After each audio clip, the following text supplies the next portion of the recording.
Hello बच्चों, आपका स्वागत है हमारे चैनल स्टडी विद प्रेम में। और आज की इस वीडियो में हम कक्षा 6 हिंदी के चैप्टर नंबर 7 जिसका नाम है टिकट एल्बम, और इस वीडियो में इसके सारे क्वेश्चन और आंसर को देखने वाले हैं। तो चलिए बिना किसी देरी के क्वेश्चन नंबर 1 को शुरू करते हैं। ठीक है, तो ये जो है एक कहानी है और कहानी का प्रश्न नंबर 1 क्या है, पढ़िए पहले आप लोग क्वेश्चन को। नागराजन ने एल्बम के मुख्य पृष्ठ पर क्या लिखा और क्यों। जो नागराजन जी हैं उन्होंने एल्बम के मुख्य पृष्ठ पर क्या लिखा और क्यों लिखा था। इसका असर कक्षा के दूसरे लड़के लड़कियों पर क्या हुआ, तो हम लोग को ये बताना है। चलिए इसका उत्तर देख लेते हैं। तो इसका उत्तर में लिखा गया है, उत्तर को पढ़िएगा आप लोग और लिखिएगा इसको। नागराजन के एल्बम का मुख्य पृष्ठ पर लिखा था एस.एम. नागराजन, और नीचे की पंक्तियों में लिखा था यह एल्बम चुराने वाला बेशर्म है। ये जो पुस्तक का सामने का भाग होता है ना, कवर, उस पे लिखा हुआ था। ऊपर लिखे नाम को कभी देखा है, यह मेरा एल्बम है। जब तक घास हरी है और कमल लाल, सूरज जब तक पूर्व से उगे पश्चिम में छिपे, उस अनंत काल तक ये एल्बम मेरा है रहेगा। तो इस एल्बम के बारे में बहुत कुछ लिखा, इसलिए ऐसा इसलिए लिखा था ताकि उसे कोई चुराने की कोशिश ना करे। ये एल्बम हमेशा हमेशा के लिए नागराजन के पास रहे। कक्षा के दूसरे लड़के लड़कियों का इसका ये असर हुआ कि उन्होंने इस पे अपने एल्बम और कॉपी में उतार दिया। देखिए जो नागराजन थे ना, उन्होंने एक एल्बम लिया था और एल्बम चोरी ना हो जाए इसके लिए उन्होंने लिखा था जो ये एल्बम चुराएगा वो बेशर्म है। और उसने एल्बम के ऊपर ये भी लिखा था जब तक घास हरी है, कमल लाल है, सूरज पूर्व से उगे, तब तक जो है ये एल्बम मेरा रहेगा। और क्लास के अन्य लड़के लड़कियों को ये इतना पसंद आया कि उन्होंने भी जो है अपने एल्बम में इसको कॉपी कर लिया, उतार लिया। ठीक है, देख देख के। तो क्वेश्चन नंबर 1 यहाँ पर क्लियर हो गया, आप लोग को समझ गए आप लोग। ये रहा इसका क्वेश्चन और नीचे में ये रहा इसका उत्तर। हो गया 1 नंबर क्लियर। चलिए क्वेश्चन नंबर 2 देख लेते हैं। क्वेश्चन नंबर 2 है, नागराजन के एल्बम के हिट हो जाने के बाद रजप्पा के मन में क्या दशा हुई। जब नागराजन का एल्बम हिट हो गया ना, तब रजप्पा के मन में क्या दशा हुआ, तो इसको हम लोग को लिखना है। चलिए इसका उत्तर लिखते हैं। उत्तर में हम लोग लिखेंगे नागराजन का एल्बम हिट हो जाने के बाद रजप्पा मन ही मन कुड़ने लगा था और अपने फालतू टिकटों के बदले नागराजन के कुछ अच्छे टिकट लेने की सोचा। देखिए, जब नागराजन का एल्बम हिट होने लगा ना, तब रजप्पा के जो मन में है खोद आ गया। मतलब वो जो है बहुत ही ज़्यादा क्या बोलते हैं उसको, बहुत ही ज़्यादा निराश हो गया और वो जो है नागराजन के ऊपर से जलने लगा था। ठीक है, और वो चाहता था कि अपने कुछ फालतू टिकटों के बदले में जो है नागराजन से कुछ अच्छे टिकट खरीद ले उसके बदले बदल ले। ठीक है, ताकि उसका एल्बम और अच्छा हो जाए। लेकिन उसने ऐसा मौका देखकर नागराजन का एल्बम चोरी कर लिया। तो जब उसने देखा रजप्पा ने कि ऐसा कोई चांस नहीं है, वो नागराजन जो है उसे अपने टिकटें नहीं देगा, तो रजप्पा ने क्या किया, नागराजन का एल्बम को चोरी कर लिया। ठीक है, तो क्वेश्चन नंबर 2 भी क्लियर हो गया। ये रहा इसका क्वेश्चन और नीचे में ये रहा इसका उत्तर। ठीक है, चलिए क्वेश्चन नंबर 3 देखते हैं। क्वेश्चन नंबर 3 है, एल्बम चुराते समय किस मानसिक स्थिति से गुजर रहा था। देखिए, जब रजप्पा एल्बम चुरा रहा था ना, तब वो किस मानसिक स्थिति से गुजर रहा था।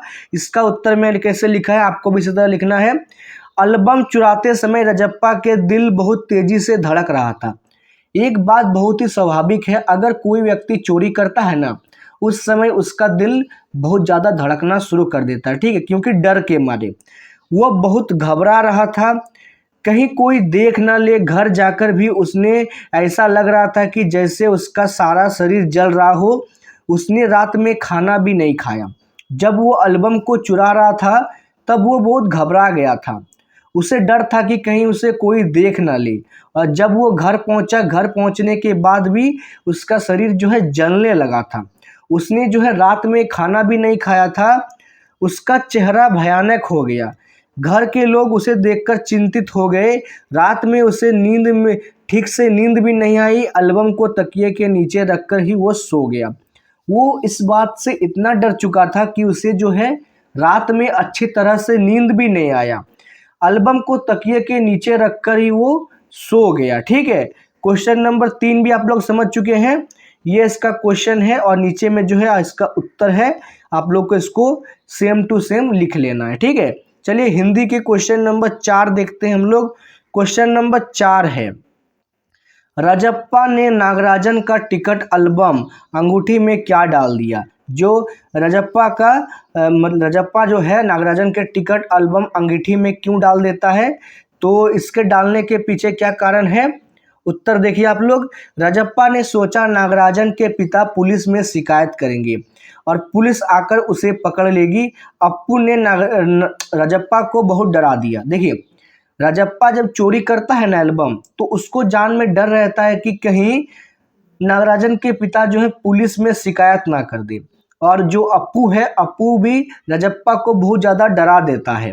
जब रजप्पा की माँ केवाड़ खटखटाया तो रजप्पा को लगा कि पुलिस आ गया। जब रजप्पा की माँ कबाड़ को खटखटाती है ना, तब रजप्पा इतना डर चुका था, उसको लगा कि उसके सामने पुलिस आ गया है। ठीक है, उसने घबराहट में वो एल्बम अंगीठी में डाल दी। उसने पुलिस को एल्बम का पता ना चली। देखिए, जो अंगीठी होता है ना, अंगीठी में आग जलता है। ठीक है, और रजप्पा ने डर के मारे क्या किया, एल्बम को अंगीठी में डाल दिया। उसने सोचा कि एल्बम जो है अंगीठी में डालने से जलकर ख़त्म हो जाएगा, जिससे जो है पुलिस को एल्बम के बारे में पता नहीं चलेगा। ठीक है, क्वेश्चन नंबर 4 भी क्लियर हो गया। ये रहा इसका क्वेश्चन और नीचे में ये रहा इसका आंसर। ठीक है, चलिए क्वेश्चन नंबर 5 देखते हैं। क्वेश्चन नंबर 5 है, पढ़िए पहले क्वेश्चन को आप लोग। लेखक ने रजप्पा का टिकट इकट्ठा करने का तुलना मधुमक्खी से क्यों किया। तो लेखक ने ऐसा क्यों किया, उदाहरण ऐसा क्यों दिया, चलिए इसका उत्तर हम लोग देख लेते हैं। तो इसका उत्तर में आपको लिखना है, जिस प्रकार मधुमक्खी सारा दिन दूर दूर घूम घूम कर फलों का मरकंद चूसती है, मरकंद यानी रस। ठीक है, जिस प्रकार मधुमक्खी पूरे दिन जगह जगह घूमकर फूलों का रस चूसती है और शहद की एक एक बूंद इकट्ठा करती है, उसी प्रकार रजप्पा ने सारा दिन मेहनत करके, यहाँ पर रजप्पा नहीं होगा, यहाँ पर होगा नागराजन। क्या होगा, उसी प्रकार नागराजन ने भी सारा दिन मेहनत करके दूर दूर से एक एक टिकट इकट्ठा कर लाता था। इस प्रकार रजप्पा का टिकटों का संग्रह मधुमक्खी द्वारा विभिन्न फलों के रस लेने के समान था। रजप्पा जो है जगह जगह घूमकर एक एक टिकट इकट्ठा करता था और रजप्पा जो है उसे जो है एक बार में चोरी कर लेता है, उसके टिकटों के संग्रह को एक बार में चोरी कर लेता है। जिस प्रकार मधुमक्खी एक एक बूंद फूलों के रस को लाकर शहद बनाती है और इंसान जो है शहद को एक ही बार में तोड़ लेते हैं, इसलिए जो है लेखक ने रजप्पा का तुलना मधुमक्खी से किया, क्योंकि उसने नागराजन के सारे संग्रह किए हुए टिकटों को एक ही बार में चुरा लिया था। ठीक है, तो क्वेश्चन नंबर 5 भी उम्मीद है आप लोग समझ चुके हैं। ये रहा इसका क्वेश्चन और ये रहा इसका छोटा सा आंसर। और इसी के साथ हमने इस चैप्टर के सारे सारे क्वेश्चन और आंसर जो आपके एग्जाम में आने वाले हैं उन सभी को देख लिया है। उम्मीद है आपको ये वीडियो पसंद आया होगा। अगर आपको वीडियो पसंद आए तो आप इस वीडियो को लाइक कीजिए, हमारे चैनल को सब्सक्राइब कीजिए। मिलते हैं आपके साथ किसी नेक्स्ट वीडियो में। जय हिंद, जय भारत।